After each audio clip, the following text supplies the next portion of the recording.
Wir zeigen euch heute, was man für 20 € in Bangkok alles erleben kann. Und los geht's! Auch wenn kein Privatboot in Bangkok drin ist, fahren wir jetzt trotzdem eine Runde Boot. Um dahin zu kommen, haben wir uns gleich mal für den luxuriösten Weg entschieden. Wir fahren Taxi. Die Bootstour dauert ungefähr eine halbe Stunde. Wir fahren an vielen der interessanten Touri-Attraktionen vorbei und kommen an einem großen Palast wieder raus. 2,50 € pro Person sind dann wohl weg. Wenn ihr das andere Video geguckt habt, wisst ihr vielleicht, dass Englisch hier mal ein bisschen ein Problem ist. Daher hat das mit dem Fahrer auch so relativ gut geklappt, aber er hat uns trotzdem an dem falschen Ort rausgelassen. Daher laufen wir jetzt erstmal dahin, wo unsere Fähre ablegen soll. Auf dem Weg zur Fähre sind wir noch an einem anderen Tempel vorbeigekommen, den wir uns sogar kostenlos von außen angucken konnten. Aber der war noch nichts im Vergleich zu den anderen Sachen, die an diesem Tag noch bevorstehen. Um zu den Fähren zu kommen, müsst ihr durch dieses chinesisch aussehende Tor laufen und dann geradeaus hier hinter bis zu diesem Schild. Der Einstieg war schon mal das erste Abenteuer. Es ging über eine Planke und danach über verschiedene Boote auf die Fähre. Los geht die Fahrt! Wir sind jetzt auf der Fähre angekommen, sind auf dem Weg zu unserem ersten Stopp und sind 16 Baht pro Person, hat uns das gekostet, ungefähr 50 Cent, nicht ganz 50 Cent. Das Ufer von Bangkok war ziemlich zugebaut. Allerdings gab es zwischen den 5-Sterne-Hotels viele alte, kaputte Häuser und der Kontrast war mal wieder riesig. Zu einem perfekten Tag in Bangkok gehört aber natürlich ein Tempelbesuch dazu. Wir haben uns für den berühmten Wat Arun entschieden. Als wir am Wat Arun ankamen, sind wir über einen wirklich improvisierten Hafen gegangen. Der würde in Deutschland nicht lange existieren. Eintritt pro Person waren 100 Baht. So, in Tempeln natürlich immer Schultern bedecken, Knie bedecken. Falls man das vergessen hat, haben die aber auch wie Decken hier, die man sich umbinden kann und dann ist man safe. Man bekommt auch ein gratis Wasser dazu, sehr hilfreich bei den Temperaturen. Der Tempel hier liegt direkt am Wasser und abgesehen von ein paar überteuerten Kokosnüssen gibt es hier nicht viel zu essen. Also ihr solltet vorher frühstücken oder generell gegessen haben. Wir haben es leider vergessen. Der Wat Arun liegt direkt am Ufer des Flusses. Er besteht aus einem Haupttempel in der Mitte, der von 4 symmetrisch angeordneten kleineren Tempeln umgeben wird. Dabei kann man die Tempelanlage auf der ersten Brüstungsmauer besichtigen. Ganz besonders witzig anzusehen sind diverse Fotoshootings von traditionell gekleideten Touristen wie diesen hier. Es ist wirklich so krass hier. Die Wände, die Texturen, die Farben, die Größe, man kann es gar nicht wirklich vermitteln. Aber es lohnt sich auf jeden Fall anzugucken. Wir haben uns jetzt einmal den ganzen Tempel angeguckt und haben heute noch nichts gegessen. Es ist fast 14 Uhr, deswegen gehen wir jetzt irgendwo hin und holen uns was zum Frühstück. Mittag! Wir haben uns noch gerade mit 2 Indern angefreundet, haben Bilder von denen gemacht, die ich mächtig verkackt habe, weil sie jetzt unscharf sind. Und jetzt suchen wir das Boot, was zurückgeht. Hier gibt es leider eine ganz große Touri-Falle. Und zwar versuchen die einen von dem Local Boat quasi wegzukriegen und ein teureres bzw. doppelt so teures Ticket zu verkaufen, um einen dann auf das Touri-Boot zu lenken, indem sie sagen, dass das eine nur für Thais gedacht ist und das andere nur für Touris, was kompletter Schwachsinn ist.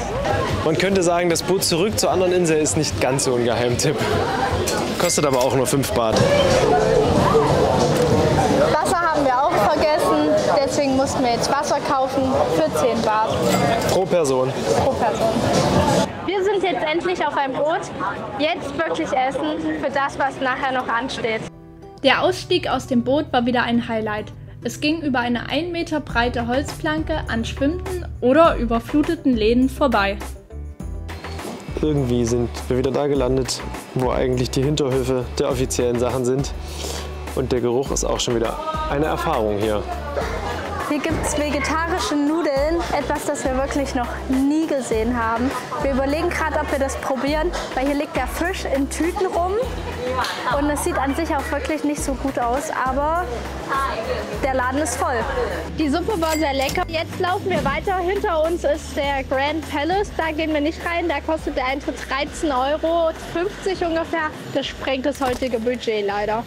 Aber wir haben auch noch ein paar andere sehr spannende Sachen vor heute. Seid also gespannt. Wir wollen jetzt etwas machen, was wir beide noch nie in unserem Leben zuvor gemacht haben. Und wir haben jetzt die letzte Zeit damit verbracht, einen der besten Läden dafür in Bangkok rauszusuchen. Ich bin echt nervös und habe ein bisschen Angst. Aber wir haben ja wieder wie immer den gleichen Fehler gemacht und uns entschieden, dahin zu laufen. Aber irgendwie klappt das in Bangkok nie so richtig gut. Wir sind jetzt da und sind wirklich gespannt, ob das einer der besten Läden hier ist. Das sieht nicht danach aus. Ein bisschen wieder so hinterhofmäßig alles hier. Da, wo wir gerade hin wollten, war es leider schon voll und wir mussten für später einen Termin machen. Deshalb gucken wir uns jetzt erstmal noch was anderes an, bevor wir dort wieder hingehen. Und gerade ist Golden Hour, also wir müssen uns ein bisschen beeilen, damit wir noch gutes Licht erwischen. Alternativplan, Tempel, aber dafür müssten wir erstmal bis da hochkommen und das bei 33 Grad und vor Sonnenuntergang. Wir rennen. 344 Stufen, 2 Minuten, let's go!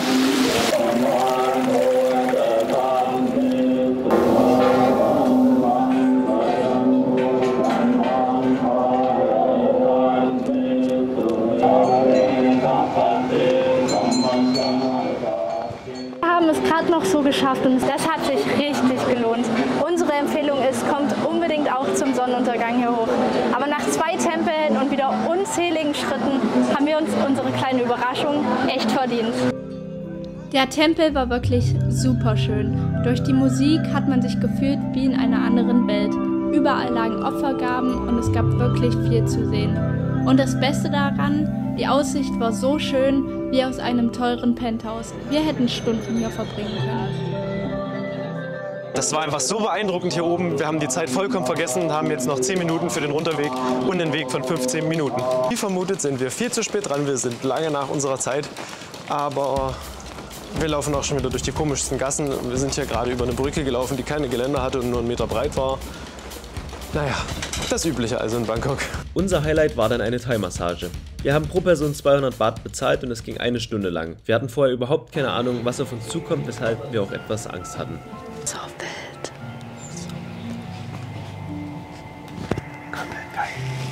Wir fühlen uns sehr befreit. Es war so gut. Es ist eigentlich unbeschreiblich. Also so alles in mir fühlt sich an, als wäre ich auf einer Wolke. Unbedingt machen, wenn ihr mal hier seid, keine Frage. Ja, es lohnt sich auch. Also 1 Stunde, ich bin zwischendurch fast eingeschlafen, aber es war so entspannt und es fühlt sich alles einfach wieder butterweich an. Natürlich darf nach einem so luxuriösen Tag ein 3-Gänge-Menü nicht fehlen. Wir haben uns ein Taxi gebucht und sind zusammen mit einer Freundin zum Essen gefahren. Grab hat uns erfolgreich jetzt für gerade mal 3 Euro ungefähr durch ganz Bangkok gefahren. Und jetzt haben wir richtig Hunger, also geht's hoch. Und noch fast 300 Baht übrig. Das ist unser absoluter Geheimtipp in Bangkok, Pier 21. Essen 2 Euro und das bei dem Blick. Wir waren abends dann im Pier 21 essen. Hier solltet ihr unbedingt abends mal vorbeikommen, wenn ihr in der Stadt seid. Die Aussicht ist wie in einer gratis Rooftop-Bar. Also wir hatten jetzt 2 von diesen Riesentellern mit Reis und 3 Beilagen und haben immer noch 120 Baht offen. Und 80 haben wir jetzt insgesamt bezahlt. Also wir können jetzt noch 3 Teller holen oder 3-mal Nachtisch. Mal gucken, was wir noch so finden können. Und für nochmal 2 Euro gab es Mango mit Mango und noch mehr Mango. Und Sticky Rice. Lieben wir! Danach mussten wir natürlich noch nach Hause kommen. Wir sind in dieser fancy Pokémon-Bahn für 1 Euro nach Hause gefahren. Bis zum nächsten Mal. Tschüss!